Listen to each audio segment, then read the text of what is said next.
ولا تهدي من أحببت ولكن الله يهدي من يشاء وهو أعلم بالمهتدين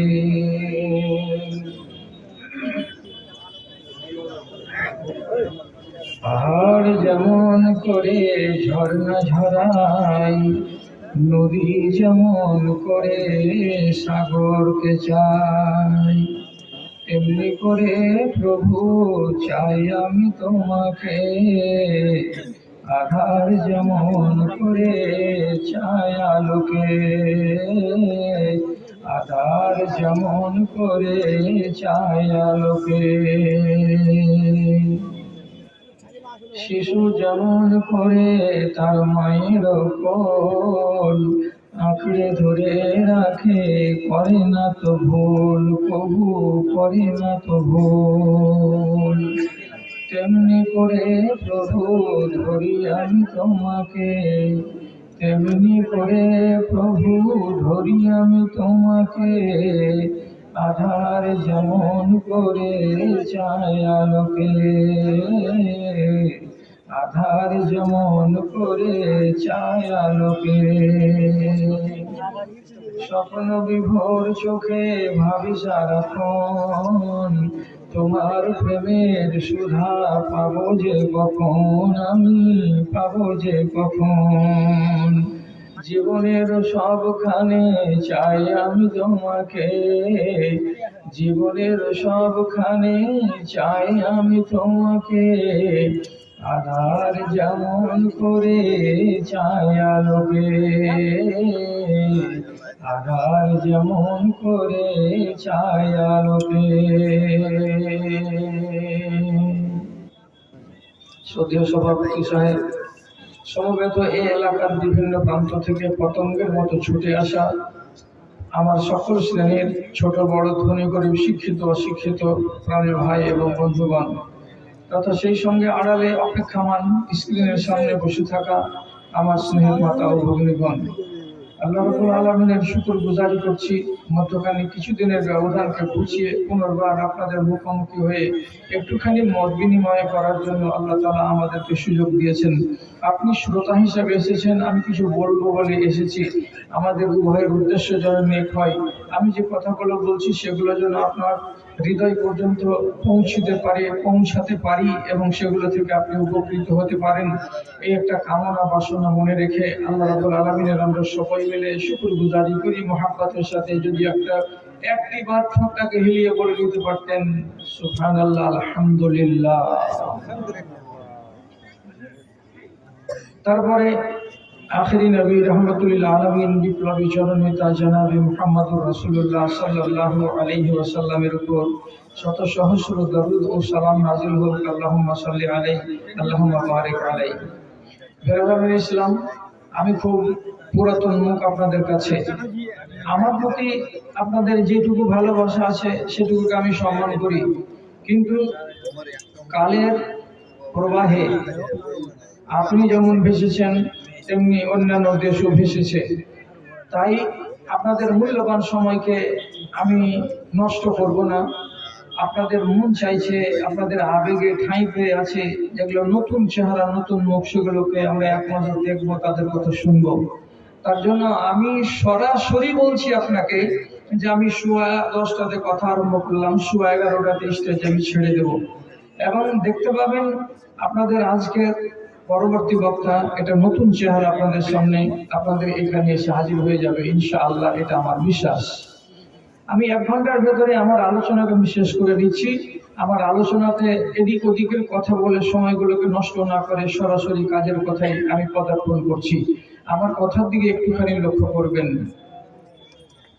সেটা হলো এই, প্রিয় নবী জনাবে মুহাম্মদুর রাসূলুল্লাহ সাল্লাল্লাহু আলাইহি সাল্লাম পাক জবানে বলেছেন,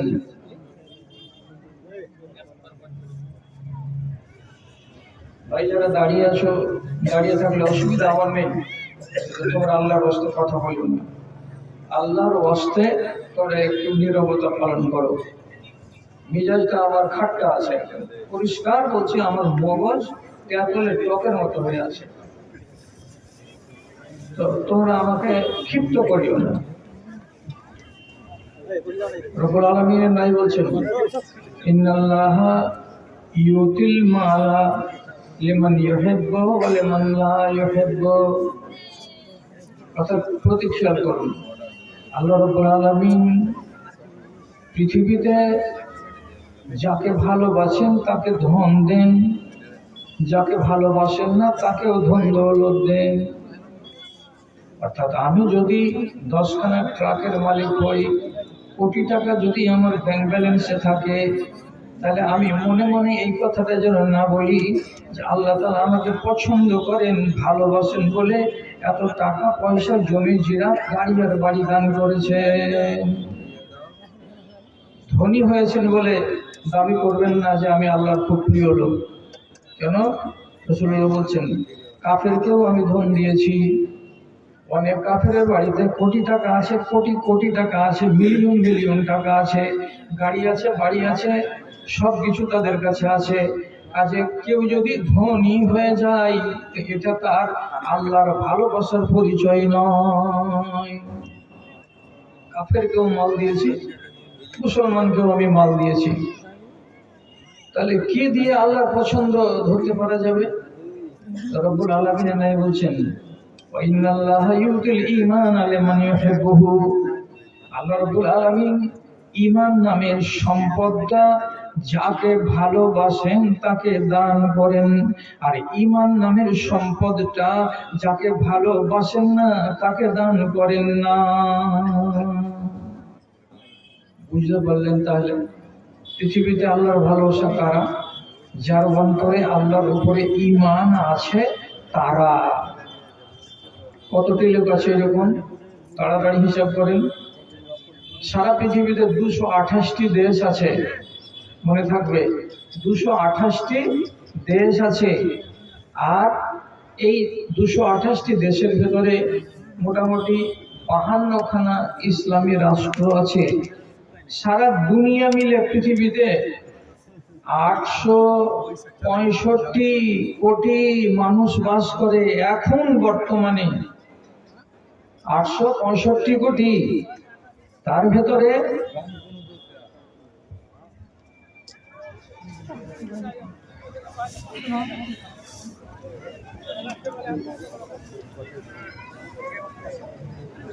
এখন যদি আমি আঙুল দিয়ে দেখিয়ে দিই যে লোকটা কথা বলছে, তাহলে আমি মাছ ছাড়বো, আর মাছ ছাড়তে গেলে তোমার চামড়া 6 নম্বর হবে, পাবলিকের হাতে বলে দিচ্ছি। সালা হায়া শরম কি বিক্রি করে খেয়েছো নাকি যে তোমাদের মুখটা কেন চলছে আমি এটা বুঝতে পারি না। এতগুলো লোক দেখা যায় ভদ্রভাবে বসে আছে, একটা কেউ কথা বলে না, আর গুরু গুরু গুরু গুরু গুরু গুরু গুরু। কি হচ্ছে, তোর মায়ের প্যাডেল আছে নাকি? অভদ্রগুলো কোথাকার, মানুষকে বুঝাই কোন ভাষা দিয়ে বুঝাই? আমি বললাম একটা কথা যে মগজটা আমার খাট্টা হয়ে আছে, আমাকে বেশি টক করে না, আবারই কথা বলছে আমার পাশে বসে বসে।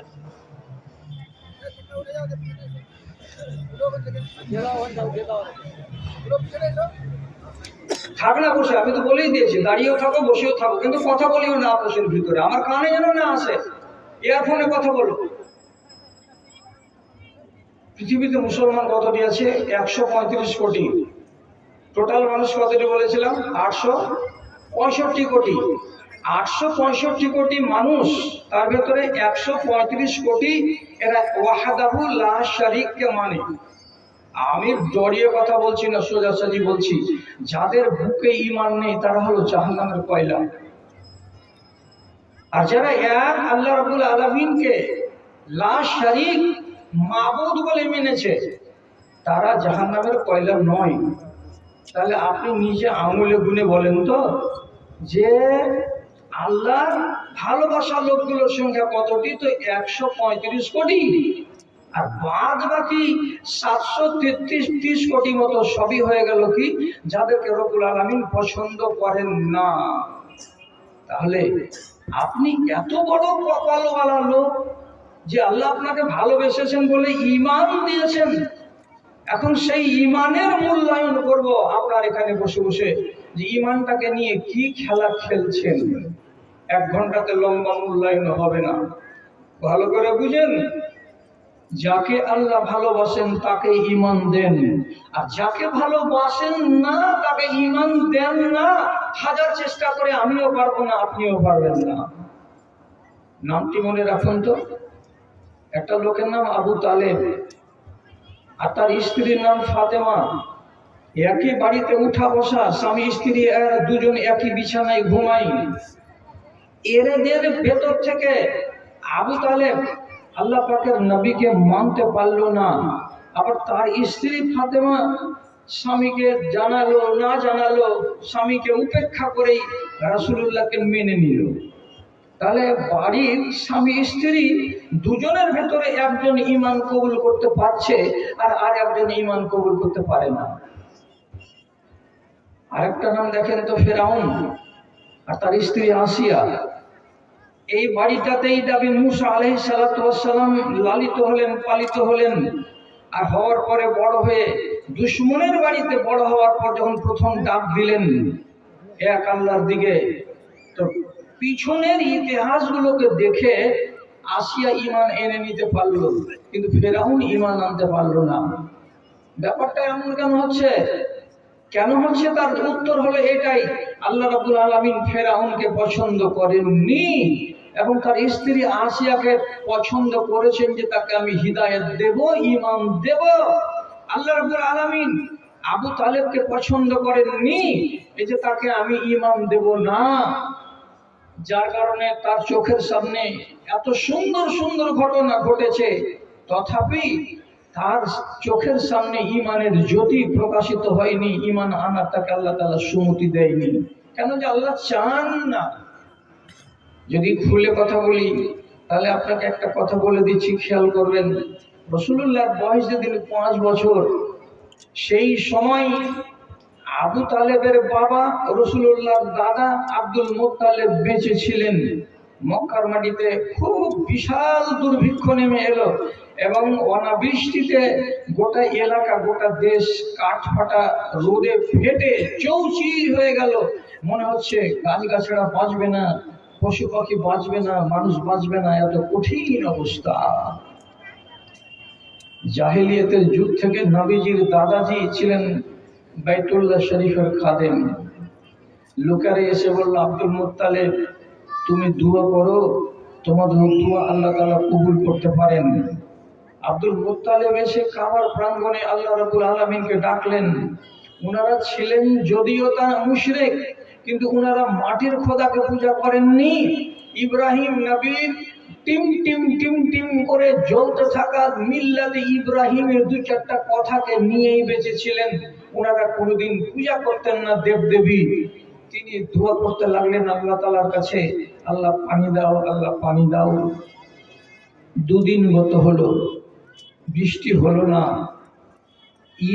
আব্দুল মুত্তালিব নিজের এই পোতা ইয়াতীম বালক নবী মুহাম্মদ সাল্লাল্লাহু আলাইহি সাল্লামকে জন্মের টাইমে ঘরের ভেতরে দেখেছিলেন এ ছেলে যেন তেন ছেলে নয়। মগজে একটা খটকা তৈরি হয়েছিল, এই ছেলে কিছু একটা হবে আগামী দিনে। কেন? কিছু মুজিজা তখনই দেখতে পাওয়া গেছিল, যেটা আমেনা বলেছেন নিজের মুখে, আর এটা সহিহ হাদিসে বর্ণিত হয়েছে। আমি এত কথা বলতে পারবো না। এই জন্য তিনি আবু তালেবকে বলছেন, বেটা আবু তালেব, বাচ্চাটাকে নিয়ে আয় তো, বেটা বাড়িতে আছে, বাড়ি থেকে নিয়ে আয়। কাকে? পোতাটাকে। নাম কি? নবী মুহাম্মদ সাল্লাল্লাহু আলাইহি সাল্লাম। নিয়ে আসলেন। নিয়ে আসার পরে আব্দুল মুত্তালিবের হাতে ধরিয়ে দিল। ধরিয়ে যখন দিল তখন আব্দুল মুত্তালিব নবীজির দাদা বাচ্চাটাকে এমনি করে হাতে তুলে মাথা বরাবর করে উঁচু করছেন, আর একবার করে কাবার দেয়ালে লাগিয়ে দিচ্ছেন। একবার নবী মুহাম্মদ সাল্লাল্লাহু আলাইহি সাল্লামের শরীরটা কাবার দেয়ালে লাগছে, একবার করে সরিয়ে নিচ্ছেন। আর দাদাজি আল্লাহ রাব্বুল আলামিনের কাছে ফরিয়াদ করে বলছেন, পরওয়ারদিগার, আমরা পাপী তাপী মানুষগুলো, আমাদের যদি কথায় তুমি কান না দাও, এই মাসুম ছেলেটার ওসিলাতে তোমাকে ডাকছি, আল্লাহ তুমি আমাদেরকে পানি দাও। রব্বুল আলামিন পানি দিলেন, এত পানি দিলেন, এত পানি দিলেন, যে মক্কার লোকেদের দুর্ভিক্ষ এবং মক্কার লোকের শুকনো অবস্থা সব দূরীভূত হলো। এবং সেই সময় আবু তালেবের মতো মুশরিকটা যে কবিতাগুলো পড়েছিল, সেই কবিতাগুলো ইমাম বুখারী রাহমাতুল্লাহ আলাইহি তার কিতাবের ভেতরে বর্ণনা করেছেন আব্দুল্লাহ বিন উমর রাদিয়াল্লাহু তাআলা আনহু থেকে। আবিয়াজুন ইউস্তাসাল কামামু বিওয়াজহিহি সিমালুল ইয়াতামা ইসমাতুল আরামিলি। আবু তালেব চোখের সামনে দেখতে পেল যে আমার ভাতিজা মাত্র 5 বছর 5.5 বছর বয়সের বালক, তাকে ধরে যখন আমাদের বাপ কাবার মালিককে ডাক দিলেন আর দেওয়ার পরে পানি চাইলেন, আল্লাহ রাব্বুল আলামিন আসমান থেকে অঝরে পানি নামালেন। তো এত সুন্দর দৃশ্যটা দেখার পরেও দৃশ্যটাকে কেন হৃদয়ের ভেতরে গাঁথতে পারলেন না? উচিত তো ছিল রাসূলুল্লাহ যেদিন নবী হয়ে গেলেন 40 বছর বয়সে, তখন আবু তালেব তো বেঁচে, তো তাহলে তো প্রথম চান্সেই তাকে হাত বাড়িয়ে দেওয়া দরকার ছিল। বেটা মুহাম্মদ সাল্লাল্লাহু আলাইহি সাল্লাম, তুমি যে বরহক নবী, তার আমি নজির দেখেছি কবে? যেদিন তুমি 5.5 বছর বয়সের। তবে তাহলে মগজের তো আলোটা জ্বলে যাওয়া দরকার ছিল, কিন্তু জ্বলেনি আলোটা। এত সুন্দর দৃশ্য দেখার পরেও তার বিবেকে আলো আসেনি। কেন আসেনি? আল্লাহ চাইনি। চলুন আরেকটা বলি। কি বলি? যেদিন আল্লাহ পাকের নবীর বয়স 12 থেকে 13-র মাঝখানে, ঠিক সেই বয়সে এই আবু তালেব মক্কার কিছু লোককে কাফেলা বন্দি করে তিনি সিরিয়ার যাচ্ছিলেন ব্যবসা করার জন্য। যখন সিরিয়ার প্রান্তরে উনি নেমেছেন, পা দিয়েছেন, তার একটু পরে একটা গাছের ছায়ায় গিয়ে 10-15 জন লোক সবাই মিলে উটগুলোকে বাঁধলো। আর বাঁধার পরে বিশ্রাম নেবে। সাথে আছে এই বালক 12 বছরের নবী মুহাম্মদ সাল্লাল্লাহু আলাইহি সাল্লাম। কেন? তিনি হলেন প্রতিপালক, তিনি হচ্ছেন অভিভাবক। রাসূলুল্লাহ তো বাপ বেঁচে নেই, চাচাকেই তিনি বাপ বলে জানেন। চাচার সাথে চলে গেছেন সিরিয়ার মাটিতে। কিছুক্ষণ পর পার্শ্বে ছিল একটা গির্জা ঘর। সে গির্জা ঘর থেকে এক রাহেব উঠে এসে এক পা দুপা করে বলছে, এই কাফেলা কোথাকার? বলে, মক্কা থেকে আমরা এসেছি। বলছেন যে আপনারা যতজন লোক আছেন, আজ দুপুরের বেলায় আমার এই গির্জা ঘরে এসে একটুখানি মেহমানি খাবেন, আপনারা আমার দাওয়াতটা কবুল করুন। 12টার সময় 1টার সময় নবীকে আমাদের ছোট ছেলে বলে এখানে খিমার কাছে রেখে দিয়ে এরা 10-12 জন লোক চলে গেছে ওই গির্জায় পাদ্রী যেখানে ডাক দিয়েছিল সেখানে হাজির হলো। আর হাজির হওয়ার পর খাবার খেতে বসছে, তো সেই সময় পাদ্রী বলছে, আপনাদের আর কোনো লোক কি বাকি থেকে গেল? তো আবু তালেব বলে, হ্যাঁ, যেটা আমাদের বালক, ছোট ছেলে। আমরা কোনোদিন ছোট ছেলেপিলেকে কোনো বাড়িতে জাফত খেতে গেলে নিয়ে যাই না, এই জন্য ওকে আনলাম না, আমাদের খিমাতে রেখে এসেছি। বুহাইরা নামের রাহেব এবার আবু তালেব বলছে, আপনি ওই বাচ্চাটাকে নিয়ে আসুন। আমি বলছি নিয়ে আসুন। নিয়ে আসলেন, নিয়ে আসলো আবু তালেব। মেহমানি খাওয়া হলো। তারপরে তখন সামনাসামনি জিজ্ঞেস করে বলছেন, আইয়াকুম আকরাবু ইলা হাযাল ওয়ালাদে, আপনারা যে 12-14 জন লোক আছেন, 12-14 জন লোকের ভেতরে এই ছেলেটার সবচাইতে নিকটের লোককে একটু বলেন তো। আবু তালেব বলছে, আমি হলাম তার চাচা, আমি হলাম তার বাপ। বাপ কি জিনিস চোখে দেখেনি, আমাকে বাপ বলে জানি। এই ছেলের আপন চাচা হলাম আমি। রাহেব বলছে, খানা খেলেন তো? হ্যাঁ। বাচ্চাটাও খেলো তো? হ্যাঁ। আপনি চাচা যখন, তখন একটু এই ভিড় থেকে 10 হাত দূরে চলেন না? 10 হাত দূরে চলেন, একটা কথা বলবো আপনাকে। বাইরে গেল, যাওয়ার পরে আবু তালেবের কানে কানে বলছেন, আপনি এই বাচ্চাটাকে নিয়ে আগে আর যাবেন না। কেন যে আগে যত যাবেন ইহুদিদের বসবাস, তারা কিতাব পড়ে জেনে রেখেছে আগামী দিনের নবী কেমন হবে। আমি যেমন কিতাব পড়ে জেনে রেখেছি আগামী দিনের নবী কেমন হবে। এইটা যে আগামী দিনের নবী, এটাতে কোনো সন্দেহ নাই। আমি জোর দিয়ে বলছি, হে ছেলের চাচা, এই আগামী দিনের নবীকে যদি তুমি নিয়ে যাও আগে, আর ইহুদিরা যদি লক্ষণ দেখে জানতে পারে তাহলে ছেলেকে প্রাণে মেরে দেবে। এই জন্য আমি অনুরোধ করে বলছি, একে আগে নিয়ে যাবে না, একে ফিরিয়ে বাড়ি নিয়ে চলে যাও। তখন আবু তালেব জিজ্ঞেস করে বলছে, এ বাচ্চাটা যে নবী হবে আগামী দিনের কেমন করে তুমি জানলে? তখন রাহেব স্পষ্ট ভাষায় বলছে, ফালাম্মা নাযালতুম ফি হাযাল ওয়াদি, যখন তোমরা এই 12-14 জন লোক আমার গির্জার আশেপাশের মাঠে পা রাখলে, তখনই আমি দেখলাম একটাও এই ময়দানের গাছ সোজা হয়ে দাঁড়িয়ে থাকেনি, সমস্ত গাছগুলো সাজদায় পড়ে গেছে। আমি দেখেছি বড় বড় মোটা মোটা উঁচু উঁচু পাথরগুলো কাঠ হয়ে হয়ে গেছে। যখন আমি দৃশ্যটা দেখলাম তখন আমার মন বলল, নিশ্চয় নিশ্চয় কিছু আজকে একটা হচ্ছে, না হলে এমন তামাশা কেন দেখতে পেলাম। ইমাম তিরমিজি রাহিমাহুল্লাহ কথাগুলোকে খুলে খুলে খুলে খুলে বর্ণনা করেছেন। যখন তিনি বললেন গাছগুলোকে সাজদায় পড়ে যেতে দেখেছি, পাথরগুলোকে কাঠ হতে দেখেছি, মানে তারাও সাজদা দিয়েছে। আর তারপরে যখন এই ছেলে কাছে এলো, আমি লুকিয়ে এই ছেলেটার পিঠের দিকে নজর দিলাম, হাত দিয়ে দেখলাম তার পিঠের মাঝখানে একটা কবুতরের আন্ডার সমান মাংস বড় হয়ে আছে। এটা হলো মোহরে নবুয়ত, এটা শেষ নবীর নবী হওয়ার পরিচয়। কাজে আমি নিশ্চিত করে বলছি, এই ছেলেটা হলো আগামী দিনের নবী। একে দুশমনের মুখ থেকে বাঁচাতে হবে, একে ফিরিয়ে নিয়ে বাড়ি চলে যা। এতটি কথা বুহাইরা রাহেব বলল। বলার পরে আবু তালেবকে চৌকান্না করে দিল। বাচ্চাকে নিয়ে ফেরত চলে আসলো অথবা বাচ্চাকে ফেরত পাঠিয়ে দিল। তখন বাচ্চার বয়স কত? 12 থেকে 13। 40 বছর বয়সের নবী হলেন।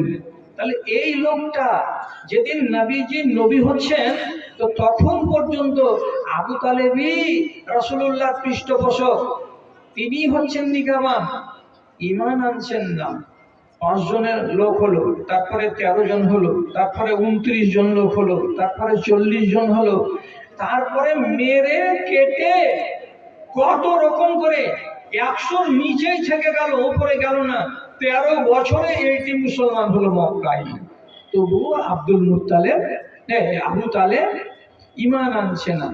আচ্ছা, এই পাগল লোকটা, তুমি যে চোখের সামনে দেখলে যে দাদা যখন বাচ্চাটাকে কাবার দেয়ালে লাগিয়ে আল্লাহর কাছে পানি চাইতে লাগলো, তখনই রব্বুল আলামিন ঝরঝর করে পানি দিলেন, তাহলে এই বাচ্চাটার কারামত কিছু নেই? এই বাচ্চা যেদিন জন্ম হয় সেদিন তার মা বলছে, আমেনা নিজে বলছে, আমি 3খানা মুজিজা দেখলাম, আমি মুজিজা দেখেছি আমার চোখে। এবং রাসূলুল্লাহ বলছেন, আমি হলাম আমার মায়ের মুজিজা। আমার মা দেখেছিল জন্মের কালে যে এখান থেকে আলো ছুটছে দক্ষিণে, উত্তরে, পূর্বে আর পশ্চিমে। আমি আলো ছটাবো উত্তরে এবং দক্ষিণে, এটা আমার মায়ের কথা। এবং আমি কি ইব্রাহিম আলাইহিস সালাতু ওয়াস সালাম দোয়া করেছিলেন, আল্লাহ আমার বংশ তুমি একটা নবী দান করিও। আমি আমার দাদাজি ইব্রাহিম আলাইহিস সালাতু ওয়াস সালামের দোয়ার ফল, এটাও একটা নবীজি দাবি করেছেন। আর তিনি বলেছেন কি, যে আমার আগে 700 বছর গত হয়ে গেল, নবী ঈসা বলেছিলেন শুভ সংবাদ দিয়ে, আমার পরে একজন নবী আসবেন, আমি হলাম নবী ঈসার শুভ সংবাদের বাস্তব রূপ। তাহলে 3খানা কথা নবীজি স্বীকার করেছেন এবং সেই হাদিস থেকে প্রমাণিত। তাহলে এই বাচ্চাটার এত সুন্দর ইতিহাস, যে জাজল্য প্রমাণ একটা লোক দেখতে পাচ্ছে, আর দেখার পরেও তাকে যদি বলছে, চাচা আপনি ঈমান আনেন, গোটা জাহান ঈমান আনছে, কিন্তু আবু তালেব ঈমান আনে না। ইসলামের 7 বছর বয়সে, ইসলামের 7 বছর বয়সে আবু তালেব যেদিন অসুখ হয়ে গেল মরার মুখে, তখন নবীজি গেলেন। আর যাওয়ার পরে বলছেন, কুল লা ইলাহা ইল্লাল্লাহ। চাচাজি আপনি মরে যাবেন ঘন্টা খানিক পরে, আপনি কোনো আমল করতে পারলেন না, এখন যদি একবার বলে দেন লা ইলাহা ইল্লাল্লাহ উহাজ্জু বিহি ইনদা রাব্বি, কিয়ামতের দিন আমি আমার রবের কাছে গিয়ে হুজ্জতি করব, আমার রবের কাছে কথা কাটাকাটি করব, আমি আমার রবের কাছে ইলতিজা করব, আর আমার রবকে বলবো পরওয়ারদিগার মরবার কালে আমার চাচা লা ইলাহা ইল্লাল্লাহ পড়েছে, কাজে আমার চাচাকে যেন জাহান্নাম না দেওয়া হয়। নামাজও তো পড়েননি, রোজাও তো করেননি, কোনো দিন ধর্ম করেননি, মরবার কালে শুধু বলবেন লা ইলাহা ইল্লাল্লাহ। বলেন না একবার, আমি কথা দিচ্ছি আল্লাহ তাআলার কাছে গিয়ে আমি আপনার উপায় করব। আহারে, হলো না, হলো না, ইমান আনতেই পারলো না। এদিক ওদিক আবু সুফিয়ান আরো অন্যান্য নেতারা ছিল, ভয় দেখালো, আর এই ভয় যেমনি দেখালো তখন বললেন না, আরে এই বদনাম হবো না বেটা, যে ধর্মে ছিলাম সে ধর্মে থেকে গেলাম। বিনা ইমানে মুশরিকের হালাতে এত বড় যোগানদার নবীজি সে মরে গেল। রাসূলুল্লাহ চিন্তিত হলেন, বাইরে গিয়ে গাল ধরে বসে গেলেন, আল্লাহ, যে চাচা আমাকে 6 বছর বয়স থেকে নিয়ে আর 47 বছর বয়স আমার, এখন পর্যন্ত যে চাচা আমাকে দেখলো শুনলো, আমার পৃষ্ঠপোষকতা করলো, দুশমনরা আমাকে মারতে পারলো না শুধু এই জন্য যে আমার চাচা পিঠের উপরে খাড়ো আছে বলে, সেই চাচা ঈমান না এনে মরে গেল। আমি কেমন ভাতিজার ভাতিজা যে নিজের চাচাটাকে আমি জান্নাতি বানাতে পারলাম না। দুঃখিত হয়ে বসেছিলেন। আল্লাহ রাব্বুল আলামিন জিবরিলকে আয়াত দিয়ে পাঠিয়ে দিয়ে বলছেন, যাও জিবরিল, আমার নবীকে খবর দাও। নবী কাছে এসে জিবরিল আলাইহিস সালাতু ওয়াস সালাম বলছেন, ইন্নাকা লা তাহদি মান আহবাবতা ওয়ালাকিন্নাল্লাহা ইয়াহদি মান ইয়াশাউ ওয়া হুয়া আলামু বিল মুহতাদিন। হে আমার নবী, আপনি যাকে চাইবেন তাকে যে হেদায়েত দিতে পারবেন এটা কথা নয়, আমি রব্বুল আলামিন যাকে চাইবো তাকে হেদায়েত দেওয়া যাবে। অতএব হিদায়াত আছে আমার হাতে, ঈমান আছে আমার হাতে। আমি যাকে পছন্দ করি তাকে আমি ঈমান দিই, আর যাকে আমি পছন্দ করি না তাকে ঈমান দিই না। তাহলে চোখের সামনে এতগুলো ঘটনা ঘটলো, তারপরেও ঈমান পেল না, এর মানে কি? আল্লাহ তাআলা ওকে পছন্দ করেনি। এবার খোয়াজপুরের লোক যতগুলো লোক এখানে বসে আছেন, আরো আরো গ্রামের লোক যতগুলো এখানে আছেন, আপনি নিজে বলুন, আপনার জন্মের ইতিহাসটার দিকে একবার তাকাবেন তো। কি বলে তাকাবেন? একটা মানুষ তার মায়ের পেটে যখন জন্ম লাভ করে, প্রথম তার জন্মের সূত্রটা হচ্ছে এক বিন্দু বীর্য। মায়ের পেটে 40 দিন ওই হালাতে থাকে সাদা হয়ে। তারপর যখন এই 40 দিন ওই বীর্যের বিন্দুটা সাদা আকৃতিটাকে ছেড়ে দিয়ে লাল আকৃতি ধারণ করে, এটাও আবার 40 দিন। এই 40 দিন গত হওয়ার পরে তার পরের যেটা পর্ব সেটা হচ্ছে কি মুজগা, একটা মাংসপিণ্ড। কত বড় মাংসপিণ্ড? ম্যাক্সিমাম 100 থেকে 150 গ্রাম বা 200 গ্রাম এত বড় একটা মাংসপিণ্ড। কতদিন হলো? 340-এ কত হলো? 120 দিন হলো। 340-এ যখন 120 দিন হলো, আর এই একটা মাংসপিণ্ড একটা মায়ের পেটের ভেতরে হলো, এটা বাচ্চার আগামী দিনের আকৃতি এতে আসবে, বাচ্চা এইটা। তখন রব্বুল আলামিন এক ফেরেশতাকে পাঠাচ্ছেন আসমান থেকে। কি দিয়ে পাঠাচ্ছেন? একটা রূহ দিয়ে পাঠাচ্ছেন। রূহটা যখন ফেরেশতার হাতে আল্লাহ রব্বুল আলামিন তুলে দিলেন, সেই রূহটা, খেয়াল করুন কথার দিকে, কোনখান থেকে উঠাচ্ছেন? যেই জায়গাতে রূহ রাখা আছে সেই জায়গা থেকে উঠাচ্ছে কে? তো আল্লাহর ফেরেশতা। নবীজি বলছেন, আর রূহ জুনুদুন মুজান্নাদাতুন। রব্বুল আলামিন এক জায়গাতে সারা পৃথিবীর মানুষের রূহগুলোকে সংরক্ষণ করে রেখেছেন। একটা বাসনে যেমন রাখা থাকে জিনিসপাতি, তেমনি করে রব্বুল আলামিন এগুলোকে সংরক্ষণ করে রেখেছেন। যখন দরকার পড়ে একটা করে রূহকে বের করেন এবং আল্লাহর ফেরেশতা সে রূহটাকে হাতে করে নিয়ে রওনা দেয়। রব্বুল আলামিন তাকে নির্দেশ করে দেন যেখানে যাওয়ার, সেই জায়গায় রূহটাকে নিয়ে গিয়ে পৃথিবীর যত যত নারীর পেটে 120 দিন বয়স পাওয়া মাংসপিণ্ড গুলো হয়, 120 দিনের যে মেয়াদ পুরা হয়ে যাবে, আল্লাহর ফেরেশতা রাত আর দিন সকাল আর বিকাল দৌড়াতে আছে দৌড়াতে আছে দৌড়াতে আছে। একবার চলে এলো খোয়াজপুরে, একবার চলে গেল পুরকিটলাই, আরেকবার চলে গেল মাছমারিতে, আরেকবার চলে গেল সাবধানে, আরেকবার চলে গেল শামসি অঞ্চলে। আল্লাহ ফেরেশতা দৌড়াতেই আছে, একটা করে রূহ আনছে এবং যার মেয়াদ 120 দিন হয়ে যাচ্ছে, ওই নারীর পেটের ভেতরে রূহটাকে সেখানে রেখে দিয়ে চলে আসছে। আল্লাহ তাকে এটাই কাজের দায়িত্ব দিয়েছে। এবার যেটা ভাববার বিষয়, আপনাকে সেটা বলছি, যে রূহটা ফেরেশতা হাতে করলো, আল্লাহ রাব্বুল আলামিন ফেরেশতার হাতে দিয়ে দিলেন। যদি সেদিন বলে দিতেন, কি বলে, যাও এখান থেকে দক্ষিণ দিকে বোতুল বাড়ির পাশে এক মহিলা গায়ের মুসলিম, তার নাম মালতী, ওর পেটের ভেতরে তার ভ্রূণটা 120 দিনের হয়েছে, ওখানে একটা রূহ দিতে হবে। তো সেই যে রূহটা আজকে আমি বহন করে চলেছি আমার শরীরের ভেতরে আছে, আল্লাহ যদি এই রূহটাকে আমার মায়ের পেটের ভেতরে না দিয়ে এটা যদি মালতীর মতো একটা মহিলার পেটে দিয়ে পাঠিয়ে দিতেন, তাহলে 10 মাস পরে আপনি একটা গায়ের মুসলিম মহিলা মালতীর পেট থেকে আপনি একটা গায়ের মুসলিম বাচ্চা হয়ে দুনিয়াতে আসতেন। আর আল্লাহ রাব্বুল আলামিন এটা না করে আপনার রূহটা আপনার নামে বরাদ্দ করেছেন, আর করার পরে আপনার মুসলমান মায়ের রেহেমের ভেতরে ওই 120 দিনের মাংস পিণ্ডতে আল্লাহ ফেরেশতা দিয়ে গেছেন। আপনার মায়ের নাম ছিল রহিমা, যার কারণে মুসলমান মায়ের পেট থেকে আপনি একটা মুসলমান বাচ্চা হয়ে জন্ম পেয়ে গেলেন। তাহলে রব্বুল আলামিন আপনাকে গোড়াতেই পছন্দ করেছেন, মোহাব্বত করেছেন বলেই সারা পৃথিবীতে 865 কোটি মানুষের ভেতরে আপনাকে ওইগুলো মানুষের পেটে মায়ের পেটে দিলেন না। জৈন বাস করে, বৌদ্ধ বাস করে, পার্সিয়ান বাস করে, ইহুদি বাস করে, খ্রিস্টান বাস করে, আল্লাহর দুশমনেরা এই দুনিয়াতে বেশি আছে। কোন দুশমনের মেয়ের পেটে আমাকে আল্লাহ রাব্বুল আলামিন সেখানে পাঠালেন না। একটা মুসলমান মায়ের কুলে জন্ম পেলেন, আর জন্ম যখন হলো তখন মুসলমান হয়ে জন্ম হলো। তাহলে আপনি চিন্তা করেন তো, আল্লাহ তাআলা যদি ভালো না বেঁচে থাকতেন তাহলে আপনি কেমন করে ঈমানদার হতে। পিছন দিকে ইতিহাস লম্বা আছে। আল্লাহর পছন্দের তালিকায় আপনি আছেন বলে আপনি আজকে মুসলমান, আজকে আপনি একজন মুমিন মুসলমান হতে পারছেন। কিন্তু আপনি নিজে যে জিনিসটাকে পেয়েছেন সেই জিনিসটার আপনি কদর করতে জানলেন না। ঈমান কি দিয়ে হয়? ঈমানের নাম কটা? ঈমান কয়টা জিনিস দিয়ে তৈরি আছে? আল্লাহর কসম খেয়ে বলছি, ঈমান তৈরি হয়েছে 73টা জিনিস দিয়ে, অথবা 75টা জিনিস দিয়ে, অথবা 77টা জিনিস দিয়ে ঈমান তৈরি হয়।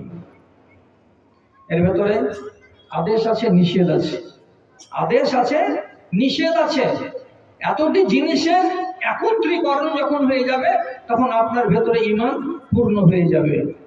তাহলে রব্বুল আলামিনের এত বড় নিয়ামত আমি পাওয়ার পরে কেন আল্লাহ তাআলার কানুনকে আমি অবজ্ঞা করে যাচ্ছি, আর আমার নামটা ঈমানের খাতা থেকে নিচে নামতে নামতে নামতে নামতে আল্লাহ না করে যে মুসলমানের খাতাতে সে ঢুকে যাচ্ছে।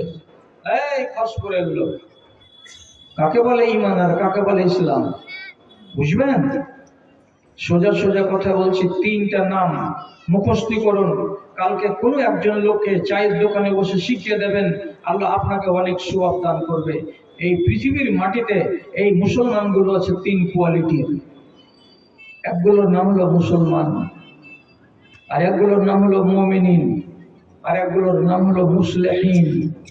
যারা মুসলিহিন আর যারা মুমিনিন তারা বিনা হিসাবে আল্লাহর জান্নাতে যাবে। আর যারা মুসলিমিন, মুসলমান হয়ে মরবে, তার কোনো গ্যারান্টি নাই যে মরার পরেই আল্লাহ রাব্বুল আলামিন প্রথম চান্সে তাকে জান্নাত দিবেন। যদি বেশি বাহাদুরি থাকে, যে বেশি হয়ে গেল আমার বলা, মোকাবিলা করবেন সামনাসামনি। মুসলিম কাকে বলে? যে লোকটা চুরিও করবে, নামাজও পড়বে, এটা হলো মুসলিম। যে লোকটা রোজাও রাখবে আবার মদও খাবে, এটার নাম হলো মুসলিম। যে লোকটা নামাজ রোজা ঠিকই করবে, আবার বিয়ে করার কালে 1.5 লক্ষ টাকা শ্বশুর কাছে গুনে নিবে তারপরে বিয়ে করবে, এটার নাম হলো মুসলিম। যে লোকটা নামাজ রোজা ঠিক করবে, কোরআন হাদিসের কথা কানে তুলবে, কিন্তু পরের মেয়ের সঙ্গে বিবাহের আগে সম্পর্ক কায়েম করে ব্যভিচারে লিপ্ত হবে, এর নাম হলো মুসলিম। এর মানে কি? আপনি যদি সমানভাবে দুটোকে চাষ করেন, সমানভাবে দুটোকে চাষ, ভালো করে যাবেন, মন্দ করে যাবেন, একসঙ্গে দুটোই করে চলে যাচ্ছেন, আপনার মতো লোককে মুমিন বলা যায় না, আপনাকে মুসলমান বলা হয়। আপনি বলবেন এটা কেমন কথা হলো? নামাজ পড়ছি, রোজা করছি, হজ করছি, যাকাত দিচ্ছি, এটির নাম তো ইসলাম। তো আমি কি মানা করলাম? ঈমান কাকে বলে? আল্লাহর উপরে বিশ্বাস রাখা ঈমান। এবং রসুলকে মেনে নেওয়া, যত দুনিয়াতে এসেছিলেন ঈমান, যত ফেরেশতা আছে সবকে মেনে নেওয়ার নাম হলো ঈমান। আখিরাতে আমাকে জমা হতে হবে একদিন, এটার নাম হলো ঈমান। আমার তকদিরকে আমাকে মেনে নিতে হবে, এটার নাম হলো ঈমান। এগুলো জিনিসের প্রতি যদি আপনার ঈমান থাকে, তাহলে আপনার বাইরের যেগুলো জিনিস আছে সেগুলো শক্ত হবে। আর বাইরের জিনিসগুলো যদি দুর্বল হয়, তো জানতে হবে ভিতরের জিনিসগুলো আপনার শক্ত নয়। ইসলাম বাইরে থাকে আর ইমান ভিতরে থাকে। মাথাটা ঝুকান তো 3-4টা লোক, কথাটা মাথাতে থাকবে। ইসলাম বাইরে থাকে আর ইমান ইমান ভিতরে থাকে। কেমন করে? ইসলাম বাইরে থাকে মানে কি? ইসলামকে লুকানো যাবে না, ইমানকে দেখানো যাবে না। মুখস্থ করুন কথা, মুখস্থ করুন। বুড়াহাট সব পেকে গেছে, 65 বছর বয়স, কবে কবরে চলে যাবে? আমি এরকম কথা কতদিন আর শোনাতে পারবো আল্লাহ তাআলা জানেন। যা বলছি আপনাকে পাথরের দানা বলছি, একে আছড়ে আছড়ে ভাঙতে পারবেন না আপনি, এবং কোন জায়গাতে গিয়ে কেউ বলবে না এই কথাটা যেটা ভুল কথা। কি বললাম? ইসলামকে লুকানো যাবে না, ইমানকে দেখানো যাবে না। ইসলাম থাকে বাইরে, ইমান থাকে ভিতরে। কার নাম ইসলাম? তো নবীজি বলছেন শাহাদাতে আল্লাহ ইলাহা ইল্লাল্লাহ। আপনি যে শাহাদাত দিলেন লা ইলাহা ইল্লাল্লাহ, আমি যে শুনতে পেলাম, লুকা আছে কি? নেই। ইকামুস সালাতে, নামাজ যদি পড়েন, নামাজকে লুকানো যাবে না। ইতাউজ যাকাতে, যাকাত যদি দেন, তো যারা পাচ্ছে তারা তো দেখে নিল রহমতুল্লাহ যাকাত দিয়েছে, যাকাতকে লুকা যাবে না। হজ করতে যদি যান, তো হজকে লুকা যাবে না।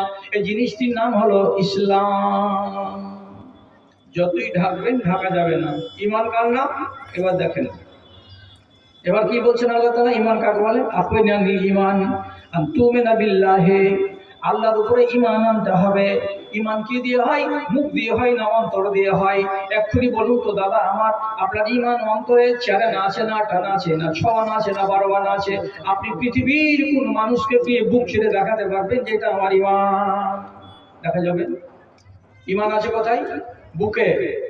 আল্লাহর উপর ঈমান রাখতে হবে 1, ফেরেশতা যত আছে দুনিয়াতে তার উপরে ঈমান রাখতে হবে 2, তারপরে যত রাসূল আল্লাহ পাঠিয়েছেন তাকে মানতে হবে 3, তারপরে আপনার তাকদীরকে মানতে হবে, এটা হলো 4।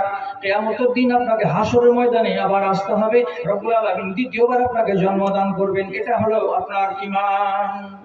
তাহলে এই সবটি জিনিস ভেতরে আছে, বাইরে নাই। কেউ যদি দেখতে চায় আপনার কাছে, সে ফেরেশতাকে মানো, হ্যাঁ মানি। 8 আনা না 12 আনা আমি কি জানি। এবার আপনি ধরা পড়বেন, কি বলে ধরা পড়বেন? আপনি কি আল্লাহকে মানেন? বুঝে মানি। আল্লাহ কোথায় আছেন? আরশে আছেন, আসমানের উপরে। ঠিক আছে, এটা তো মানা, এটার নাম মানা। এভাবে আল্লাহকে মানবেন আপনি, তাহলে যথেষ্ট হয়ে গেল। আল্লাহর কুদরতকে কই মানলেন আপনি? কেমন কুদরত? আল্লাহ রাব্বুল আলামিন আমাকে সব সময় দেখতে আছেন, এবং আমি আল্লাহ রাব্বুল আলামিনকে এক চুলের সমান রতি পরিমাণে দেখতে পাই না। কোরআন বলছে লা তুদরিকুল আবসার ওয়া হুয়া ইউদরিকুল আবসার। আল্লাহ রাব্বুল আলামিন সব সময় আমাকে দেখছেন, তার নিয়ন্ত্রণে আমি আছি। যেমন বড় বড় বাড়িতে, যেমন বড় বড় দোকানে সিসি ক্যামেরা লাগিয়ে দেওয়া যায়, আপনার এক পলককে বাদ দেওয়া যাবে না। কোন একটা চাকরি যদি চুরি করে নেন, সেটাও সিসি ক্যামেরাতে ধরা পড়বে। আপনি যদি কোন একখানা প্লেট চুরি করে নেন, সিসি ক্যামেরাতে ধরা পড়ে যাবে। ঠিক সেই রকমই আল্লাহ রাব্বুল আলামিনের ক্যামেরাতে আপনি আছেন। সব সময় রব্বুল আলামিন আপনার উঠা, আপনার বসা, আপনার চলা, আপনার ফিরা দেখতে পাচ্ছেন, এটা অস্বীকার করার নয়। আপনি বলেন হ্যাঁ আল্লাহর উপর ঈমান আছে, সব লোক বলবেন হ্যাঁ ঈমান আছে। ঈমান যদি থাকে, মোবাইল কেন মুসলমানের চুরি হবে? ঈমান যদি আছে, তাহলে আপনি নিজে বলুন, জুমা মসজিদে জুমা পড়তে গিয়ে নতুন স্যান্ডেল আপনি পায়ে ভরলেন, আর পুরাতনটা রেখে দিয়ে চলে এলেন, এ পাখান ঢুকলো নতুন স্যান্ডেলে, আল্লাহ তাআলা দেখতে পাচ্ছেন না? পান না? সবই তো হচ্ছে, তাহলে আপনার বিশ্বাসটা কই? নবীজি বলছেন সহিহ হাদিসের ভেতরে, আল্লাহ রাব্বুল আলামিনের ক্ষমতা কতটা। ফাইন্নাহু ইয়াসমাউ ইলা দাবিবি নামলাতিন সাউদা আলা সাখরাতিন সাউদা ফি লাইলাতিন সাউদা। একটা কালো ঘুটঘুটে অন্ধকার রাতে, একটা কালো পাহাড়ের উপরে একটা কালো পিপিলিকা, তিন কালোর কথা বলা হলো। একটা ঘুটঘুটে অন্ধকার কালো রাত, এবার একটা কালো পাহাড়ের উপরে একটা কালো পিপিলিকা, তিন রকমের কালোর ভিতরে ওই পিপিলিকাটা পা তুলে তুলে তুলে তুলে কোন দিকে যাচ্ছে, আর তার পায়ের তলা দিয়ে কতটুকুনি আওয়াজ আসছে রে ভাই। একটা পিপিলিকার পায়ের তলায় যে আওয়াজটা হচ্ছে, কম্পিউটারে আওয়াজটা ধরতে পারবে কিনা তা আমি জানি না, কিন্তু রব্বুল আলামিনের নবী বলছেন আমার আল্লাহ তোমার পিপিলিকাটা কোন দিকে হাঁটছে সেটাও দেখতে পাই, এবং তোমার আল্লাহ আমার আল্লাহ পিপিলিকার পায়ের তলায় ওই তিন অন্ধকারের ভেতরে কত জোরে আওয়াজ হয় সেটাও আমার আল্লাহ দেখতে পায়। যে আল্লাহর এত ক্ষমতা, যে রব্বুল আলামিন এতটা কুদরত নিজের কাছে রেখেছেন, সেই আল্লাহর প্রতি যদি আপনার আর আমার বিশ্বাস থাকতো, তাহলে আপনি কি করে, বলেন আপনি কি করে একটা মদের বোতল নিলেন আর ঠিপি খুলে আর একটাতে গ্লাসে ঢেলে আপনি চো চো করে টেনে নিলেন? আপনি জপতেন না নিজের সিটে বসে বসে, বোতলের ঠিপি খোলা আল্লাহ দেখেছিলেন না দেখেননি? হ্যাঁ দেখেছেন। আপনি যে গ্লাসে মুখ লাগালেন আল্লাহ দেখলেন না দেখেননি? বলছে হ্যাঁ দেখলেন। তো তাহলে মালিকের সামনে এত বড় ধৃষ্টতা আপনি দেখাবেন, তারপরে আপনি বলবেন আমি ইমানদার? কসম আল্লাহর, এটা ইমানদারের পরিচয় নয়। এটা কার পরিচয়? এটা মুসলমানের পরিচয়। নামাজেও যাবে, মদও খাবে। এই লোকটা যদি মরে, এই লোকটা মরার পরে কি বলেছি কথা মনে থাকবে তো? 99 চান্স আছে। কি বলে? প্রথম চান্সে জান্নাতের মুখ দেখতে পাবে না। যারা মুমিনিন তারা এক চান্সে জান্নাতে যাবে, যারা মুসলিহিন তারা এক চান্সে জান্নাতে যাবে। মুমিনিন কারাকে বলা হয়? যারা যতটুকু পারবে আল্লাহর আদেশকে মেনে চলবে, যতটুকু পারবে আল্লাহর আদেশকে মানবে, আর আল্লাহর নিষেধকে ধারে কাছে আনবে না। নামাজ বেশি পড়তে পারি না, বলেছে কতটি পড়ছো, কতটি পড়ছো? এই ফরজ খান পড়ি কোন রকম করে। আমি বলছি জোর করে, কথা বেশি বাজাবেন না, টেহা বেকা করবেন না। কি কথা? আপনি যদি দিনে রাতে 17 রাকাত ফরজ নামাজকে আদায় করেন, তাহলে আপনি একজন মুমিন। আপনি যদি এই নামাজগুলোকে ছেড়ে দেন, মুমিন থেকে নাম কেটে যাবে। তারপরে যে 12 রাকাত সুন্নাতে মুআক্কাদা আছে, এটা যদি পড়েন তো আপনার দরজা উঁচা হবে, আপনার নেকির পাহাড় জমে যাবে। কোন মানুষ যদি রাগ করে বলে আমি সুন্নাত পড়তে পারবো না, আমার দ্বারাই হবে না, তো কেউ যদি না বা পড়ে, সুন্নাতকে যদি ছেড়ে দেয়, আল্লাহ রাব্বুল আলামিন তাকে আযাব দেবেন না, সে গুনাহগার হবে না। এটাকে আবার ছেড়ে দিয়েন না যে মুলবি তো বলেছে। এটা খবরদার করবেন না তর্জমা, আমি কথাটা বুঝাবার জন্য বলছি। একটা লোক ইমানদার কেমন, যে ফরজটা আদায় করে, নফল করেন না। রোজা কতটি? 30টা, এটি করবো, এরপরে বাইরে করতে পারবো না। যাকাত কতটি? 20 কুইন্টাল, 1 কুইন্টাল, এটা দিব অবশ্য, বাকি দিতে পারবো না। বেশিতে পারবে না, শুধু কাটা কাটা করে ফরজ দিকে আদায় করবে, কিন্তু পাপে যায় না। চুরি নেই, ডাকাতি নেই, রাহাজানি নেই, লম্পটি নেই, মাগিবাজি নেই, মদখড়ি নেই, সুদখড়ি নেই, কিছু নেই, কিছু নেই, কিছু নেই, এগুলো থেকে দূরে আছে। তাহলে এই লোকটা হলো মুমিন। মরার পর এই লোকটা আল্লাহ রাব্বুল আলামিনের জান্নাতে যাবে এক চান্সে। মুসলিম কাকে বলে? যে বেশি বেশি কাজ করে। কি বেশি বেশি? আমলে বলেন। 12 রাকাত সুন্নাতে মুআক্কাদা পড়ে জি ভরলো না, 17 রাকাত ফরজ নামাজ পড়ে মন ভরলো না, তখন লোকটা কি করে? মসজিদে যখন যায় তখন তাহিয়াতুল মসজিদ 2 রাকাত আদায় করে। যদি নামাজের টাইম না হয়, বাড়িতে যদি ওযু বানাই, তো ওযু বানাবার পরে 2 রাকাত নামাজ আদায় করে। এটা কিসের নামাজ? বলছে তাহিয়াতুল ওযু। এটা ওযুর জন্য নামাজ। নফল নামাজ পড়তে আছে। আর কি নামাজ? রাতের বেলায় তাহাজ্জুদের নামাজ পড়ে। কটায়? রাত্রি 12টা, 1টা, 3টা, 2:30, ফজরের আগে আগে তাহাজ্জুদের নামাজ আদায় করে। তাও মন ভালো না, তখন লোকটা কি করে? যখন 8টা বেলা বেজে যায়, যখন নাস্তা করার টাইম হয় তখন সে কি করে, সলাতুজ জোহা চাষতের নামাজ পড়ে। তারপরে যখন বেলা 11টা বেজে যায় তখন আবার 2 রাকাত নামাজ পড়ে, আউয়াবিনের নামাজ। এরকম করে যখন ফরজ নামাজ পড়ার জন্য মসজিদে যায়, যখন ঘড়ি দেখে যে টাইম আছে, এখনো টাইম চলে যায়নি, তখন সুন্নাতে মুআক্কাদা পড়ার পরে নিজে নিজে বলে বসে থেকে লাভ কি, 2 রাকাত পড়ে নি, 2 রাকাত পড়ে নি। জুমা মসজিদে গেল, যাওয়ার পরে নফল যেটা ছিল কাঁধের উপরে সেটা পড়লো, পড়ার পরে বসে না থেকে 2 রাকাত 2 রাকাত 2 রাকাত 2 রাকাত নামাজ পড়েই যাচ্ছে। এই লোকগুলো হলো কি, যারা অনিবার্য নামাজটাকে পড়ে নেওয়ার পর যেগুলো নফল নামাজ বেশি বেশি করে আদায় করে, এই লোকটার নাম হলো মুসলিহ। যে লোকটা রমজানের রোজা রাখে, রাখার পরে তার মন ভরে না, তখন কি করে, সকালের 6টা রোজা রাখে, এটা হলো সুন্নাত। প্রত্যেক দিন বৃহস্পতিবার আর প্রত্যেক সপ্তাহে সোমবার 2টা করে নবীজি রোজা রাখতেন, এটাও রোজা যারা রাখে। তারপরে নবীজি বলছেন প্রত্যেক চাঁদে 13, 14, 15 এই 3টা দিন রোজা রাখা, 20-এর রোজা, এটাও আপনি রাখতে পারলেন। তারপরে আপনার মন ভরলো না, তখন আশুরার আপনি 2টা রোজা রাখলেন। তারপরে মন ভরলো না, তখন আরাফার রোজা 1টা রাখলেন। এইরকম করে করে যারা বেশি বেশি করে রোজা রাখে ফরজ রোজার সাথে সাথে, রব্বুল আলামিনের নবী বলছেন এই লোকটাকে বলা হয় মুসলিহ, এই লোকটার নাম হলো মুসলিহিন। এই কোয়ালিটির ইমানদার। আর ইমানদারের ভেতরে মুমিন যারা, তারা এই 2 কোয়ালিটির লোক, আল্লাহ জান্নাতে যাবে বিনা হিসাবে। আর যারা মুসলমান, তারা জান্নাতে আল্লাহ যাবে, কিন্তু ভাড়া আছে। কেমন ভাড়া আছে? কেমন ভাড়া আছে? এরকম ভাড়া আছে যে কি, আল্লাহ না করে যখন দাড়ি পাল্লা খাড়ো হলো, তখন আধ কেজি নেকি আপনার শর্ট পড়ে গেল। কি হলো? পাপের পাল্লা ভারী হলো, নেকির পাল্লা হালকা হয়ে গেল। আপনার মতো একজন মুসলমানকে কম করেও যদি হয়, 1 ঘন্টার জন্য আল্লাহ জাহান্নামে যেতে হবে।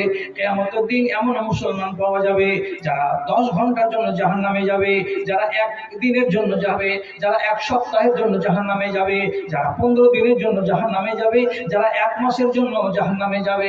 কেন হলো? কেন হলো? তো বলছে আমলের যখন মাপজোক হলো, তখন অল্পের জন্য আমি কাটা পড়ে গেলাম। জেনে রাখবেন, মুসলমান হয়ে আমল করবেন না, আপনাকে মরতে হবে ইমানদার হয়ে।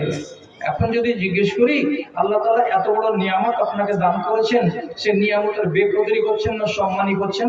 ভালো করে মনে রাখবেন, যাকে যত আল্লাহ ভালোবাসবেন তার কাছে তত বেশি দিনদারি থাকবে, তার ইমানের পারদ উপর দিকে উঠতে থাকবে।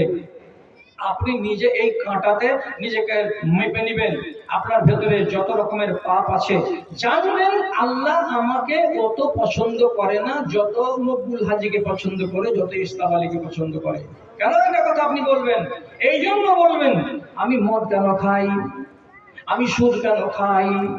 আল্লাহ যদি আমাকে কঠিন মাত্রায় ভালোবাসলেন, তাহলে এ হারাম জিনিস আমার মুখে কেন যায়? তার জন্য বলে দিচ্ছি দাদারা আমার, ইমানের দিক দিয়ে যার ইমান যত দুর্বল হবে, জানতে হবে আল্লাহ তাকে এত কম ভালোবাসেন। কিন্তু মুসলমান আপনি, যেহেতু আল্লাহর ভালোবাসা সম্পূর্ণ, আল্লাহর ভালোবাসা কেটে যায় না, থেকে যায় থেকে যায় থেকে যায়। যার যত বদ চলন থাকবে, তার আল্লাহ রাব্বুল আলামিনের সাথে ভালোবাসা তত কম থাকবে। আর যার ভিতরে হারামি কাজ থাকবে না, তার ভালোবাসা আল্লাহর সাথে নিবিড় থাকবে। আর যারা মদখোর, সুদখোর, অন্যান্য পাপে জড়িয়ে, তারা যদি আল্লাহর কাছে দোয়া করে, 1 মাস লেগে যেতে পারে কবুল হতে, 2 মাস লেগে যেতে পারে কবুল হতে, আবার 2 মাস পরে কবুল নাও বা হতে পারে। কিন্তু যারা মুমিনিন দোয়া করবে, তারা যদি রাতের বেলায় আল্লাহ তাআলার কাছে উঠে কাঁদে আর দোয়া করে, আল্লাহ তাআলা বলছেন তোমার সাথে তো আমার হটলাইনে কথা হয় গো, তুমি তোমার খাস বান্দা, তুমি কেন 8 দিন 10 দিন 15 দিন ধরে দোয়া করবে? হটলাইনে দোয়া করা লোকেদের দোয়া হচ্ছে আলাদা। আপনি হটলাইনে আল্লাহর সাথে কানেকশন করুন। আপনাকে আল্লাহ পছন্দ করেছেন বলে ঈমান দিয়েছেন। যাকে আল্লাহ পছন্দ করেননি, তাকে ঈমান দেননি। আপনি প্রমাণ নেবেন? প্রমাণ সবচাইতে বড় কথা বলছি। এই বক্তাকে ডাকে, বক্তা ডাকেন, আমি 1 ঘন্টা থাকবো। মানুষ তাকিয়ে আছে যে নতুন বক্তাকে আমরা দেখবো। আমি বলেছি পাবলিককে, আমি 1 ঘন্টার বেশি থাকবো না। আমার ক্ষমতা আছে থাকার, আমি 1.5 ঘন্টা 2 ঘন্টা থাকবো, কিন্তু আমি থাকবো না। তাড়াতাড়ি করে ডাকতে যান, ওকে সাজতে খুলতে, পিশাব করতে, চিরুনি করতে, আলতা ফিতা করতে যতক্ষণ দেরি লাগে আমি ততক্ষণ এখানে আছি। হ্যাঁ, তো ভাই আমার কি বলছিলাম, ফেরাউন একা হাজার নয়, হাজার হাজার বেটা বাচ্চাকে কচুকাটা করেছিল। কেন? আর গণকদার বলেছিল এই বছর যে বেটা ছেলে একটা জন্মিবে তোমার দেশে, তোমার রাষ্ট্রকে কেড়ে নেবে। তখন ফেরাউনের অর্ডার কি হলো, না রহে বাঁশ না বাজে বাঁশরি, যত বেটা ছেলে হবে সব যোগানদারি করো, বাড়ি বাড়ি দেখো, বাড়ি বাড়ি দেখো, বেটা ছেলে হলেই বাস কচু কাটা করো, বেটি ছেলে এরকম কথা নাই। হাজার হাজার বাচ্চাকে কচু কাটা করলো। কেন? এই বাচ্চা কোনো একজন আমার রাষ্ট্রকে কেড়ে নেবে। আরে বেকুব, তুই তো জানিস যে এই কথাটা আমার গণকদার বলেছে, আর এর জন্য তুই হাজার হাজার বাচ্চাকে জবে করলি। এতটা মাথা মোটা হলে কি আর হয়? নবী মুসা যখন জন্মগ্রহণ করলেন, তখন মুসা নবীর মা দুধ খাওয়াই তো টাইমে টাইমে ভালো করে খাওয়াই না। কেন? আরে বেটা, তোকে দুধ খাইয়ে মায়া মহাব্বত বাড়িয়ে কি করব, কতক্ষণ তোকে বন চাহার গাছের ভেতরে লুকিয়ে রাখবো, ফেরাউনের লোক জানতে পারলে কচু কাটা করবে, আমার কলেজাতে ঘা লাগবে, তুই আমার কলেজার টুকরা, দুধ খাওয়াতে জি করছে, খাওয়াচ্ছি তো মনটা বলছে কয়দিন বাঁচবি। দ্বিধা।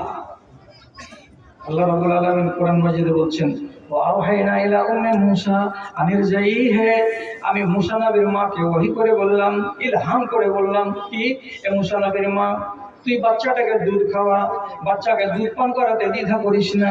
এক, তারপরে বলছি ফাইজা ফাইন খিফতে আলাইহি, তোমাকে যদি ভয় লাগে যে আমার বাচ্চাটাকে মেরে দেবে কে, তো ফেরাউন, তাহলে আমার কথা শুন, আলতাহি ফিল ইয়াম্মি, বেটাটাকে তুই বাক্সতে করে নীল নদীতে ফেলে দে। যদি তুই আমার কথাটা মানিস তাহলে আমি তোকে কথা দিচ্ছি, ইন্নী রাদ্দু ইলাইকা, ওই বাচ্চাটা যেমন করে হোক তোর কোলে আমি ফিরিয়ে দেবই দেবো আমি আল্লাহ। তারপরে তোকে কথা দিলাম এই বাচ্চাটাকে আগামী দিন আমি নবী বানিয়ে ছাড়বো। খবর পেল কে? মুসা নবীর মা। সাথে সাথে সান্দুকে তোয়াল পেড়ে দিয়ে, একটা ক্যাথা পেড়ে দিয়ে, বাচ্চাটা এক মাসও জুটেনি, ওকে রেখে দিয়ে বাড়ির পাশে নীল নদীতে ভাসিয়ে দিল। ফলে যাতে কত যে টান পড়লো, আল্লাহ রে, আমার দুধের শিশু নারী ছেড়ে দুনিয়াতে এসছে, সে ছেলেকে আমি ভাসিয়ে দিলাম। আল্লাহর উপরে বিশ্বাস কতটা ছিল। বাচ্চাটা ভাসতে ভাসতে ঘাটে গিয়ে লেগে গেল, ফেরাউনের ঘাটে উঠিয়ে নিয়ে গেল। ফেরাউনের স্ত্রী আসিয়া, একটা বন্ধা মেয়ে, বাচ্চা হয়নি। কি হলো রে, কি আছে রে? বলছে মা, নদীতে একটা বাক্স পাওয়া গেল, বাক্সতে একটা বাচ্চা আছে। কি বলিস? বাচ্চাটা বেটা না বেটি? বলছি বেটা বাচ্চা। এদিকে নিয়ে আয়। একদম সুন্দর একটা ছেলে, বেটা বাচ্চা, ফুটফুটে চেহারা। আসিয়া বাচ্চাটাকে দেখে বলছে, আমি এই ছেলেকে বেটা করে নেব। খবর গেল বলিতে, কিসের বর্ণনা দেয়? যে একটা ছেলে পড়ে পাওয়া গেছে। কোথায়? নীল নদীতে বাক্সতে পাওয়া গেল। কে ভাসিয়ে দিয়েছে? বেটা ছেলে না বেটি ছেলে? যে বেটা ছেলে। আওয়াজ হলো, লিয়াই বাচ্চাকে বলতে, কচু কাটা কর। আসিয়া কচুকে ডেকে লিয়াই। ফেরাউনকে আংনাতে এলো, গিয়েছে, কোলে করে নিয়ে আছে। ফেরাউনের স্ত্রী আসিয়া বলছে, কুররাতু আইনুন লি, কুররাতু আইনিন লি ওয়া লাকা লা তাকতুলুহু, এটা তোমার চোখ জুড়াবে, এটা আমারও চোখ জুড়াবে, বাচ্চাটাকে কতল করিও না। ফেরাউন বলছে, ওগুলা কথা বাদ দে, চোখ জুড়া দূরে, রাষ্ট্র আগে। বলছে তুমি মাথা মোটা আছো একবারে, এটা ছেলে, তোমার রাষ্ট্র যেগুলো কাটবে গেলে মিশরের বাচ্চা, আর এটা কি মিশরের বাচ্চা নাকি? কোন গরিব দুঃখীর বেটা পুষতে পারবে না, পালতে পারবে না, তার জন্য নদীতে ভাসিয়ে দিয়েছে। আর গতকাল কোন পরশু থেকে 3 দিন আগে থেকে ভাসতে ভাসতে ভাসতে ভাসতে নদীতে এসে আমার ঘাটে লেগেছে। এটা মিশরের বাচ্চা নয়, এটা বাহিরকার বাচ্চা। এ বাচ্চা তোমার রাষ্ট্র কাটবে না, তুমি আর বাচ্চাটাকে কতল করিও না। ঘোড়া দাম পেয়েছে, ঠিকই হতে পারে রে, এটা বাহিরকারই ছেলে আছে, তো থুবি নাকি? হ্যাঁ থুবো। রেখে দিল। রেখে যখন দিল, এইবার বাচ্চা দুধ খাবে কার? তো যত সুন্দরী সুন্দরী বেটি ছেলে ফেরাউনের দরবারে কাজ করে, ও বলে আমাকে দাও, আমি দুধ খাওয়াচ্ছি। আর দুধ খাই না, এর দুধ খাই না, এর দুধ খাই না, এর দুধ খাই না। কোন মেয়ে ছেলের স্তনে মুখ লাগায় না নবী মুসা, অথচ পেটে জ্বালা আছে। আল্লাহ কোরআনে বলছেন, হারামনা আলাইহিল মারাজিআ, আমি ফেরাউনের দরবারে যত ফেরাউনকে আল্লাহ বলা বেটি ছেলে ছিল, এগুলো হলো মুশরিক, এমন বেটি ছেলের দুধ আমি একটা আগামী দিনের নবীর মুখে ঢুকাবো না। তার জন্য প্রত্যেকটা মেয়ে ছেলের দুধকে আমি মুসা নবীর উপরে হারাম করে দিয়েছিলাম, এই মুসা নবী ওদের দুধ পান করবি না। একটা এত বড় বেটি ক্যান্টিন আছে, মুসা নবীর বোন ধরা দেয় না। হঠাৎ করে যে রানীকে কয়েছে, রানীমা রানীমা এখানে বরের গাছতলা একটা ঝুপড়ি বাড়িতে, এখানে একটা মেয়ে লোক আছে, ওর ছেলে হয়েছিল, ছেলেটা যে কি হয়েছে জানি না, ওই ছেলে মেয়ে লোকটাকে দেখানো, আর দুধ যদি খাই ছেলে হ্যাঁ জলদি ডেকে আনো। অর্ডার হয়ে গেল, ওকে নিয়ে আসলো। এবার দুধ খাওয়ার জন্য বলছে, মুসা নবীর মা সবই জানছে, তারপরে এমনি করে ভান করে কইছে, দেখেন তো এত চিকন চিকন বেটি ছেলে দুধ খেলে না, আর আমার কি এই এদিড়ি ভিজড়ি কাপড়, আর আমরা কেলা কুচ্ছা মানুষ, আর আমার মতন এই মানুষের কখনো ছেলে দুধ খাই। আরে বাবা তুমি চেষ্টা করো না, খাবে কি খাবে না পরের ব্যাপার। কিন্তু আপনি জানেন এই কথাটাকে শিখেছেন না শিখেননি? ছেলে যদি কাঁদে আর ফুফো যদি কোলে করে ছেলে চুপবে না, ছেলে যদি কাঁদে আর দাদি যদি বলে ধনরা চুপবে না, আর 10টা মেয়ে ছেলে যদি কোলে করে কাউরি কোলে চুপবে না। আর ওইখানে ওর মা যদি খ্যাট খেটি একটা পাতলা বেটি ছেলে আছে হঠাৎ করে কোলে নিয়ে নেয়, খালি ঘাড় পর্যন্ত যাবে না, তার আগে কথা না শেখান না। কেন? আল্লাহকে একটা কুদরতি শক্তি দিয়েছে, যেটা আমার মা। জানোয়ারের এই ক্ষমতাটা আছে। এই জন্য কোন মহিষের বাচ্চা যদি মরে যায় তো খেয়াল করেন কথা, বাচ্চাটাকে যখন ওর থানে লাগাবে দুধ দোহার আগে, তখন যে কোনো গাই নিজের বাচ্চার পাছাতে মুখ লাগিয়ে চেটে চেটে দেখবে, শুনে শুনে দেখবে এটা আমার ছেলে না পরের ছেলে। যখন প্রমাণ হবে যেটা আমার এই বাচ্চা, দুধ নামাবে। আর যদি ওর বাচ্চা না হয় দুধ নামাবে না। ওই জন্য যাদবেরা করে কি, কোন মহিষের যদি বাচ্চা মরে যায়, বাচ্চাকে গাড়বে না, বাচ্চাটাকে গাড়বে না, ওকে মেডিসিন দিয়ে বাচ্চাকে বাচ্চা করে রেখে দিবে, আর মরা বাচ্চাকে নিয়ে আসবে জালবাজি করে, আর এমন করে আনবে যে খালি পাছাখান যেন শুনতে পাই ওই ইয়েটাতে, মহিষটাতে আনবে, মহিষটা শুনে দেখবে হারি ছেলে দুধ নাও, দুধ নামাবে। দেখেছেন গোয়ালদের বাড়িতে, ফেরাউনের বাড়িতে যেমনি মুসা নবীর মা ওকে কোলে করা, মুসা নবী কট কট কট কট কট কট করে একবারে দুধ খেয়ে একবারে পেটটাকে চাপড়া করে দিয়েছে। দুধ খেলো গো, খেলো, যে বাড়িতে থাকো 3000 টাকা মাস, খানা দানা ফ্রি, 5 স্টার হোটেলের খানা পাবে, তোমাকে ওই গুদুরি কোম্পানিতে যেতে হবে না, আমার ছেলেকে দুধ খাওয়াও আর এখানে তুমি থাকো। কত বড় চাকরি হলো মুসা নবীর মা। এখানে মানুষ হলেন মুসা নবী। বড় হতে হতে হতে হতে হতে হতে এখন লুকা আসে কথা কি, আমার মাকে আসিয়া, এটা মা নয়, ফেরাউনটাকে তোমার বাপ। মানে এটাই এখন প্রমাণ হয়ে আছে। কেন? যে ধরা দিচ্ছে না যে এই বাচ্চাটা সেই বাচ্চা, আর যেমনি সাবালক হওয়া সব কথা ফুটে গেল। এখন কি করবি তুই? তারপরে পরে আল্লাহ রাব্বুল আলামিন নবী মুসা যখন নবী হয়ে গেলেন, তখন আল্লাহ তাআলা বলছেন এই জল্লাদকে যে বুঝা কি, এই নিজেকে আল্লাহ বলা ছাড়, কি এগুলো করতে গেলে কল্যাণ পাবি না, এক আল্লাহকে বলে মান। সেদিন তো মুসা নবীর বয়ান শুনে গাধা ফেরাউনের আক্কেলের তালা খুলে যাওয়া উচিত ছিল। কি বলে যে তুই নবী না হলি তো কেমন করে তুই আমার বাড়িতে ঠাঁই পালি, আর কেমন করে তুই আবার এখানে তোর মা চাকরি পেল, আর কেমন করে তুই আমার বাড়িতে বড় হলি, আমি 1000 শিশুকে কতল করে দিলাম আর তোকে কেন কতল করলাম না। এগুলো তো সবই প্রমাণ করে যে তুই আসলে নবী। এই জন্য তো আল্লাহ তাআলা গায়েব থেকে ব্যবস্থা করেছেন, দেরি করবো না রে। আমার বাড়িওয়ালি যখন তোকে মেনে নিয়েছে, ঈমান এনে নিয়েছে, আমিও তোর উপর ঈমান এনে নিলাম। কিন্তু এই বেকুফ আর চোখ খুলেনি, মগজ খুলেনি, হিদায়াতের রাস্তা পায়নি, তখনও বিনতে আছে আনা রাব্বুকুমুল আলা, আমি তোমাদের বড় আল্লাহ। শেষে মুসা নবীকে আল্লাহ তাআলা একটা লাঠি দিয়েছিলেন, মুজিজা, দরকার হলে ফেলে দিতে গেলে সাপের মতো এমনি এমনি করে দৌড়িয়ে বেড়াতো। একদিন চ্যালেঞ্জ করলো, কি ফেরাউন, তোমার এগুলো সব জাদু, জাদু দিয়ে তুমি বানি ইসরাঈলকে গুমরাহ করছো, আমার দেশে অনেক জাদুঘর আছে, তোমাকে তাড়িয়ে দিতে পারবে। টাকা দিন পড়ে গেল, জানুয়ারি মাসের 22 তারিখের দিন বেলা 10টার সময় সব জাদুঘরকে নিয়ে আসো, তোমার কতটি জাদুঘর আছে। তফসিরে লিখেছে 250টা জাদুঘরকে ডেকেছিল ফেরাউন, আর নিয়ে বললো যে তোমরা জাদু দেখাও, এই মুসা নবীর জাদুকে কাবু করতেই হবে। নবী মুসা হাজির, আর ওরাও 250 জন হাজির। তারপরে কি কোরআন মাজিদ আল্লাহ তাআলা বলছেন, কে রশি ফেলতে লাগলো, কে লাঠি ফেলতে লাগলো, কেউ কঞ্চি ফেলতে লাগলো, কেউ বাঁশ ফেলতে লাগলো, আর দরবারে হাজার 100 150 200 250 সাপ খালি কিলবিল কিলবিল কিলবিল করে বেড়ায়। নবী মুসা বলছে আর ফেলবে, বলছে না আর ফেলার নাই। তখন নবী মুসা করলেন কি, নিজের লাঠিখানাকে এমনি করে যেমনি ফেলে দেওয়া, ওরে সুবহানাল্লাহ, যতটি সাপ ছিল এখানকার সমস্ত সাপটিকে এক এক এক এক করে গিলে বড় করে ঢেকুর দিলে প্যাটকে ট্যাপড়া করে কইছে, এর মনে মনে এমনি করে ঢুকসা বলছে আর সাপ আসে কিনা। আল্লাহ, ফেরাউনও চুলকাইছে আর দুনিয়ার লোকটিও চুলকাইছে আর কইছে আল্লাহ কি কোন কথা হলো রে, সাথে সাপ, যেটা প্রমাণ পাওয়া যাচ্ছে আল্লাহ রাব্বুল আলামিন কোরআন মাজিদে বলছেন ফাল ফাসারাতু সাজিদিন, যতটি জাদুঘর এসেছিল সমস্ত জাদুঘরটি বলছে মুসা নবী হক আর ফেরাউন হলো বাতিল। এরা সবাই নবী মুসার উপরে ঈমান এনে আনলো, আর যেমনি ঈমান এনে নেওয়া সাথে সাথে এই ফেরাউন বলছে আমি তোমাদেরকে আদেশ করিনি, তার আগে তোমরা মুসাকে মেনে নিলে, দিয়ে রাগ করে বলছে আমি তোমাদেরকে আযাব দিব, আমি তোমাদের হাত আর পাগুলোকে উল্টো উল্টো করে কেটে দেব, আমি তোমাদেরকে শুলিতে চাপিয়ে দেব। তখন এই 250 জন লোক এক বাক্যে বলছে লা যাইরা, পারওয়া করি না, পারওয়া করি না, তুমি ফাঁসি দাও, শুলি দাও, যাও দিবে দাও না কেন, আমরা ঈমান এনেছি। সেদিন তো মুসা নবীর মুজিজা দেখে ফেরাউনের মতো মাথা মোটার আকেল খুলে যাওয়া উচিত ছিল না, ছিল না? এর আগে যেগুলো দৃশ্য দেখেছে সেগুলো দেখে তার আকেল খুলে যাওয়া উচিত ছিল কি ছিল না? আজকে 250টা লোকের জাদুর কাছে নবী মুসার জাদু জয়ী হয়ে গেল, সব সাপকে গিলে ফেললো। এটা দেখার পরেও নবী মুসাকে নবী বলে মানার জন্য তার সামনে আলো প্রকাশিত হয়েছিল, এটাকে গ্রহণ করা দরকার ছিল না, ছিল না?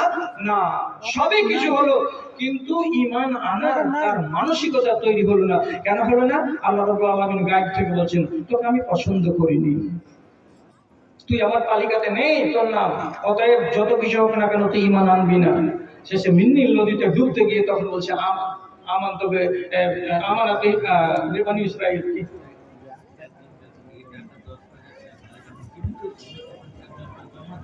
আচ্ছা,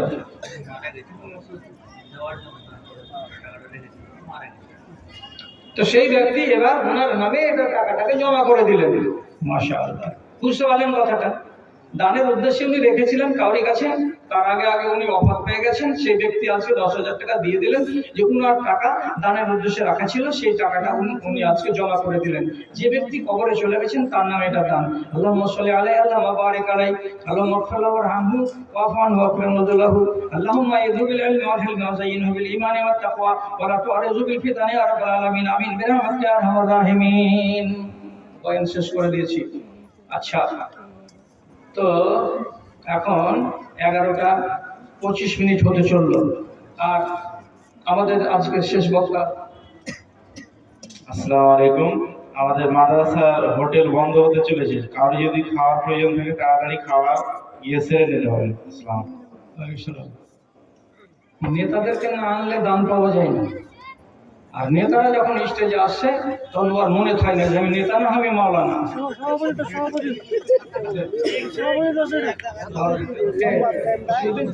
মাশাআল্লাহ, এই দেখেন আমার ভাই কসিমউদ্দিন সাহেব, এটা আমার ছোট ভাই। এর সাথে আমরা একসাথে আল্লাহর ঘর দেখতে গেছিলাম, মিয়া বিবি উনারা আর আমরা মিয়া বিবি, আমি তো অনেকবার দেখেছি। তো ওই যে সাথী সাথী এমন হয় জোর লেগেছে, যে জোর ছুটে না যে ভাই, ফেভিকলের জোর লেগে আছে।